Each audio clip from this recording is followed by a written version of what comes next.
Hello, everyone, and welcome to another episode of the Wise Decision Maker Show, where we help you make the wisest, most profitable decisions. My name is Dr. Gleb Tsipursky. I'm the CEO of Disaster Avoidance Experts, the future of work consultancy that sponsors the Wise Decision Maker Show. And today with me is Jim Bartolomea, SVP of ClickUp. Now, Jim, can you tell us a little bit about what ClickUp does? Absolutely. Thank you for having me on, Dr. Gleb. So yes, ClickUp is in a space what we like to call collaborative work management. So we actually make it easier for workers and companies and teams to get their work done all in one place. And so we have a platform that actually, eliminates the need for a lot of other tools, software tools that companies have. You can do almost everything you need right in the ClickUp platform. That's kind of the elevator pitch. There's a lot to it, but that's what we do. Excellent. And can you tell me, so you've been observing how teams use ClickUp before the pandemic and during the pandemic, where you have this hybrid work and remote work. How has productivity changed? How has people's perspective on productivity changed in this era of hybrid work and remote work compared to in-office work? Yes. So I think, it's been very interesting to see, particularly the narrative change. I'll tie back to a couple things. So I think, Sure. of course, COVID is a big part of this, right? And so whereas before we were all together, we were seeing the work that was getting done. As we've moved into what was, in many cases, a fully remote environment or now a hybrid environment. Yep. I think what's happening is, and with the macroeconomic headwinds, what's happening is leaders, companies are asking, are our employees productive, right? In a way that I don't think we ever have before. Sure. And so, one of the things that we think about a lot here is, how productive are our employees? How are we measuring that? Those sorts of things. So I think that's been the big shift is, I don't know that I heard this topic come up much pre-COVID. And now it seems to be very much top of mind, especially in an environment, at least in the tech space, where everyone's so focused on efficiency. Productivity is top of mind. Yeah. And so productivity is top of mind for tech and for others. There's a difference between the amount of work that you put in and the outcomes that you get. So previously in the office, unfortunately, the value of productivity was mainly on face time. How much time did you spend in the office? So the time that you spent working. Now managers can't actually see their employees when they're working remotely.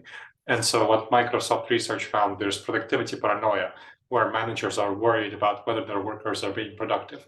Can you speak to the difference in productivity between outcomes and the inputs, the activity, the work time that employees are putting into the work versus the kind of outcomes that they're getting?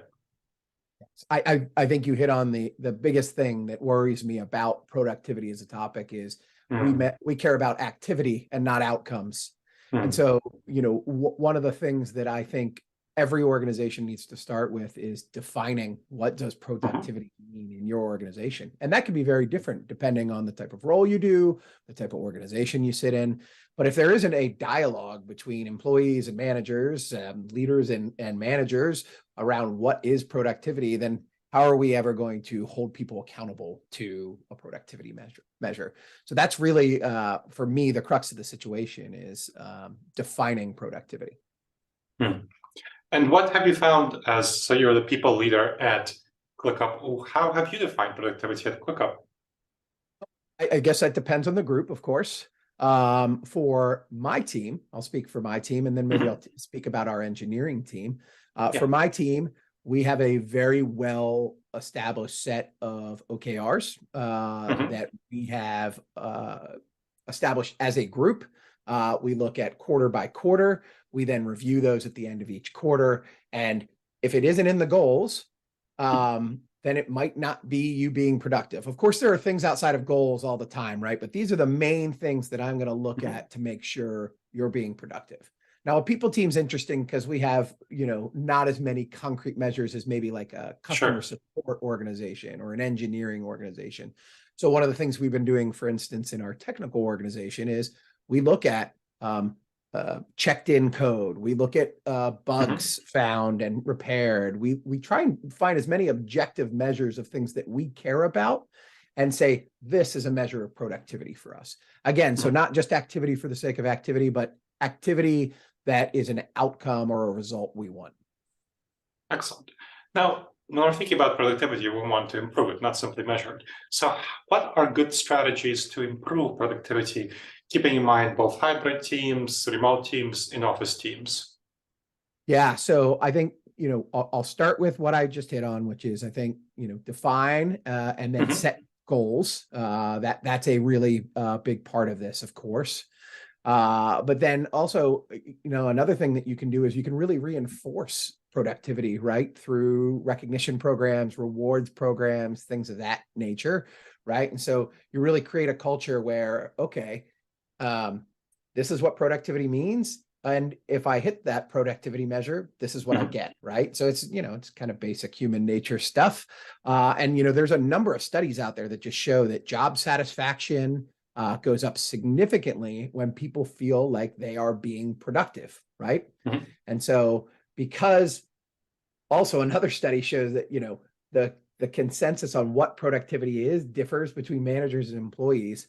Then, if you Mhm. define it and people achieve it, you're going to get happier employees. So that's really a big part of what we're trying to do here, and what I think every organization should be thinking of in terms of employee experience. Yeah, it's really important. I'm actually doing a retreat for one of my clients, and a big topic of conversation is how do you define productivity, especially this difference between how do employees and leaders define productivity. And I think one of the big challenges that I see is there's a difference between leaders who define productivity as productivity by a team versus employees who define it as individual productivity. So can we talk a little bit about your perspective on the difference between individual productivity versus team productivity and what that involves? Yeah, that's a great call out. And it is a dynamic that exists. So, when we talk about individual and team productivity, what you want to build, again, when you think about defining this and then establishing goals around it, is how are we making sure that the individual productivity measures then Mhm. ladder up to the team productivity goals, right? So if, let's go back to that engineering example, right? If the team goal is to ship a feature, uh, then what are the individual productivity metrics? Again, going Mhm. back to code checked in, quality, bugs. What are the individual metrics that will ladder up to achieving shipping that feature, right? So that is the way that we think about it here. And again, a really good OKR, goal, KPI, I don't care what you call the process, right? It could be any number of different ways that you do that. But that ladder up method is going to be so important to make sure at the individual level, people are focused on the right things to drive organizational outcomes. Mhm. Now, let's talk about this team productivity and collaboration for a little bit. Now, we'll talk about in office versus remote. What kind of collaboration techniques, abilities are important for teams that are working remotely, whether they're full-time remote or they're hybrid? During the time that they're working remotely, what kind of collaboration techniques are important for them to be productive? Yeah. So if we think about a fully remote team, Mhm. um, Zoom, which we're doing right now, and is great, but it can't be everything. I think any Sure. fully remote organization needs to have asynchronous tools. Mhm. And that could be a lot of different things, not just a platform like ours, but asynchronous tools that work well for their organization, right? Because you're not always going to be on Zoom. So I think when we think Sure. about fully remote teams, it's a combination of um, tools, and then it is a combination of this type of interface. And if Mhm. an organization is subscribed to it, which we are, we're about 70% remote, we're still subscribed to the idea that bringing people together for certain moments or events Mhm. that matter is an important part of our strategy. But if you're fully Mhm. remote and you say, hey, we never bring anyone together, then I would start with tools. And I would obviously, say, hey, you still can't replace a meeting and live voice and body language. Mhm. Yeah, live voice and body language are valuable. You can also do them asynchronously. So I recommend to my clients that whatever you can do asynchronously, you should try to do that, including communicating nuanced messages with live voice, video, and so on. Record it, of Oh, I'm course. so glad you called that out, Dr. Gleb. One of the things that I've been pushing my team on lately, and this is actually something I've been talking to a lot of people leaders about, is I use a lot of voice notes within our platform, within Slack. Sometimes I'll even video record myself because I want people to understand the context and the tone of what I'm trying to say. And particularly when it's like a harder message, I don't, sometimes the written word can come across in a way that you don't want. And if they can hear the inflections of our voice or our body language, I love that you called that out. Yet you don't have to get on a meeting to deliver still something in your voice or the tone that you want. Absolutely. Now, let's talk a little bit about the physical office. So you're 70% remote. That means you're 30% in office. What does the modern office look like in terms of productivity and collaboration? Because with my clients, what we work on is to make sure that the office is used for the best purpose it is served for. And that, for the large majority of people, is collaboration. So collaborative activities, whereas in person, whereas in the home activities, remote work activities are really best done for individual tasks, whether it's programming, writing, whatever it might be, asynchronous communication, video conference calls. But the office is really for collaborative tasks, socializing, mentoring, those kind of nuanced conversations. That's what the office is best for. That's what my clients are finding. So how do you create an office that's a good fit for those activities? Yeah, you nailed it, by the way. I love the way you broke it down. It's mainly my talk track on this, almost exactly what you said. And I love the idea of like, you should do a lot of focused work, and you can do that at home because that's a great place to do focused work. But when you come into the office, it does come with collaboration and interfacing with others. If you're going to use that time to bring people together, let's do it that way. So we've been experimenting with what the new physical office should look like in an environment like this. We've eliminated a ton of workstations because when you are coming in, there are people who come in for our 30% that live near an office. There are people who come in to work every day. That's fair. That's their, we always say, hey, you can do that. But we don't even have close to enough workstations for all the people that we have in the area where we have offices. So we've eliminated a lot of workstations, and we've indexed more on collaborative team spaces, collaborative technology. There are some really incredible video whiteboarding solutions and things of that nature now. We're experimenting with those. And then also the one of the bigger things that we're looking for, we're looking at our space right now and saying, okay, is this the right space for us? Should we change? Is a learning and gathering space for groups. And what does that look like? The way we're running it right now, it's less than ideal. We hold our all hands and our training sessions and our what we call on-site offsites for teams that we bring in our our cafe or our cafeteria. That's less than ideal. If we could create something from scratch, what would that space look like? That's something I'm really excited about, and we're looking to do here in the future. So, to sum up where I think the future of workspaces go, in the type of environment we're talking about, it's a lot less workspaces, a lot more collaborative areas with the technology to support that collaboration. And because you're still going to have remote people usually in those collaborative sessions, right? And then also some sort of dedicated space for training, large group gatherings, things of that nature.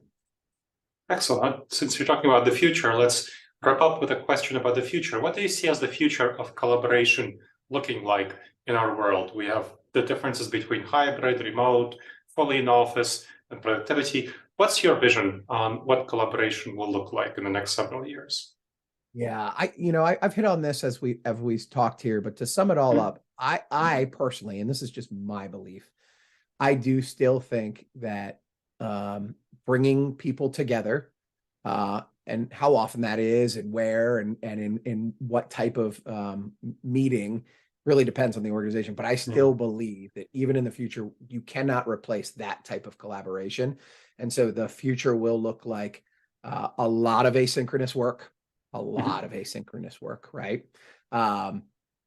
Less, hopefully, of these Zoom meetings. I think COVID got us into a habit of like Zoom, and it is great, and we still need it, but it'll hopefully be a lot less of that because it will be supplemented by asynchronous work. And the third leg of that stool is those moments that matter, bringing people together for those very intentional collaboration, teamwork, just important bonding moments and innovation moments as teams.